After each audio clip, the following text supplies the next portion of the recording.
আসসালামু আলাইকুম, কেমন আছেন সবাই? আজকে আমি মজাদার বেত পিঠা বানাবো, বুঝছেন নি? এই বেত পিঠাটা খাইলে এত সহজে তাড়াতাড়ি বানানো যায় বেত পিঠাটা।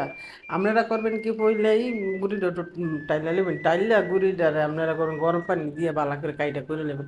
কইরা তারপরে কেমনে খালি পিঠাটা বানাই সেটা খালি চায়া থাকেন।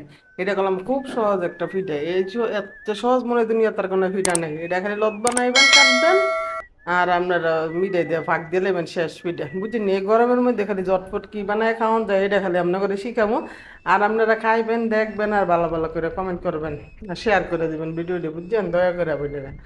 এরপরে আল্লাহ সুন্দর করে লাড়াচাড়া দেন। দুনিয়াতে এত সহজ পিঠা আর কোনোখানে পাইতেন না গো। এটার কি সুন্দর করে দেয় তাড়াতাড়ি করে বানাইলে সেটা খেলে আমরা চাই ঠিক কেন। আমার কাইটা করা শেষ, আর পানি দিয়ে এটার ইচ্ছা মতন মতবেন।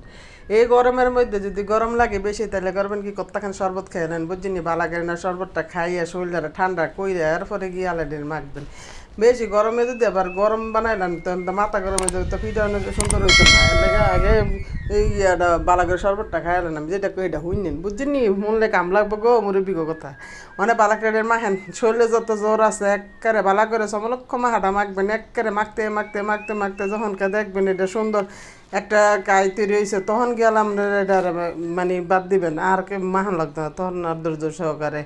এখন দেখেন পিঠাটা কেমনি বান, তো সহজ পিঠা মনে জীবনও খান নাই, বুঝছেন নি, খুব সুন্দর একটা সহজ পিঠা। একেবারে কাইটা কইরা খালি এটা লম্বা লম্বা লতের মতো করবেন করবেন সুন্দর করে কইরা, তারপর দেখেন কেমনি খালি পিঠাটা এত তাড়াতাড়ি করে বানাইলাম যায়, মানে একেবারে আবার অনেকদিন রাইখেও খাওয়ান যায়। আর পিঠাটা কিন্তু অবশ্যই আপনারা মশমশা করে ভাজবেন। পিঠা যদি মশমশা না হয় তাহলে কিন্তু একেবারে আটকে সাটকে যাইব গা, বুঝছেন নি। পিঠাটা সুন্দর করে ভাজবেন, অল্প আছে সুন্দর করে ভাজবেন, তাইলে গিয়ে আপনার পিঠাটা অনেক টেস্ট লাগবে খাইতে। আর আপনার অনেকদিন রাখেও খাইতে পারবেন। মেহমান এলে দিল তো কইবা হারে হারে কি সুন্দর একটা জিনিস দিল, খাই একার মনটা বেড়ে গেল গা, বুঝছেন নি। আপনার গুণের প্রশংসা করতে করতে একবারে পঞ্চমুখ হয়ে যাবো গা। দেখছেন খারা খারা কত্তুরি পিঠা বানাই লাইছি, এখন করছি কি তেলটা গরম করে লইছি, বইলে তেলটা গরম করে লেবেন, লইয়া তারপরে আলা পিঠা টেটার মধ্যে ছেড়ে দিবেন।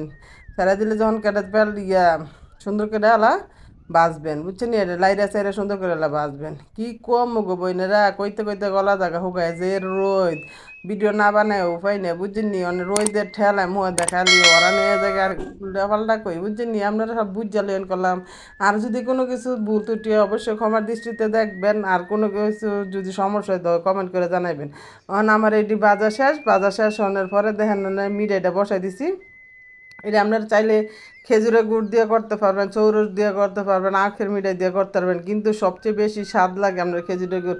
কারণ এটার যে একটা ইন্টারেস্ট, মানে মানে জ্ঞান আর কি, মানে যে একটা জ্ঞান খেজুরের গুড়ের, আমরা যেটা বানান সেটাই আপনার মজা লাগবে, বুঝছেন না। অনেক যখনকার দেখবেন মিঠাইটা সুন্দর করে ফাঁক হয়ে যাবে তখনকে আপনারা করবেন কি, এই ফিডারিয়ালা দিবেন, কি জানি কেউ ফিডারিয়ালা মিঠাই দিয়ে দেবেন, যখনকে ভালো করে ফাঁক হইব তখন দিবেন। আর যদি আগেই দিয়ে তাহলে তো আর হইতো না, বুঝেন না। যখনকে দেখবেন মিঠাটা মানে একটা আশ্বাস ধরছে, তখন আপনারা ফিটারি দিবেন কি ছেড়ে দিবেন। তারপরে দেন খারাপ করে আমার পিঠাটি কি সুন্দর করে, দেখছেন পিঠাটি কি সুন্দর করে বাজা বাজা করেছি, এরকম বাজা বাজা কালার কারণ বিস্কিট কালার করবেন, বুঝলি। তাইলে আর ফুটাইয়ে তেনাই মানে যাইতো না। আর যদি আপনারা খালি চুলার মধ্যে দেন আর নামান তাইলে কিন্তু এই সমস্যা, তাইলে লেত করবো, বুঝলি। ভালো করে বাজবেন তাহলে মসমস করবো, খাইবেন, স্বাদ লাগবে। আরেক ঘরের মানুষের জানি শুনতে পারে যে আপনি পিঠা খাইতেছেন, বুঝলি। এমন সুন্দর মসমসা থাকবো, অনেকদিন বইমে রেখেও খাইতে পারবেন, বিকালে চায়ের নাস্তায় আড্ডায় খেপলা ফাইনের টিফিনও দিতে পারবেন। এটা কিন্তু ঘরে তৈরি করা একটা হাতের জিনিস। আপনার এটা খাইলে পোলাফেনের আরও স্বাস্থ্য ভালো থাকবো, মনও ভালো থাকবো। পোলাফেনের টিফিন বাইরের জিনিস খাইতে যেত না, বাইরের জিনিস খাইলে কিন্তু অনেক সমস্যা। বাচ্চা গো ঘরে কীভাবে আইডিয়া করে কী করে বানায় খাওয়াইবেন খালি এই চিন্তা করবেন। আর বেশি বেশি করে ভিডিওটি দেখবেন, দেখে বেশি বেশি করে ভালো ভালো করে কমেন্ট করবেন। আর যারা যারা আমার কমেন্ট করছেন আপনাকে সবাই আন্তরিক শুভেচ্ছা জানাই এবং ভালোবাসা জানাই। কে লেগে আপনারা ভিডিওটা দেখে আপনারা কমেন্ট করলে আমার মনটা একবারে শান্তি লেগে যায়, কষ্ট করে ভিডিও বানাই। আর ভিডিওটি দেখে বেশি বেশি করে শেয়ার করে দিবেন। আর কিছু না পারলে অবশ্যই কমেন্ট করে কইবেন যে আপা এটা পারি না, এমনি এমনি, আমি অবশ্যই কমেন্টের উত্তর দিব। আর সবাই ভালো থাকবেন, সবাইকে ধন্যবাদ। আসসালামু আলাইকুম, আল্লাহ হাফেজ।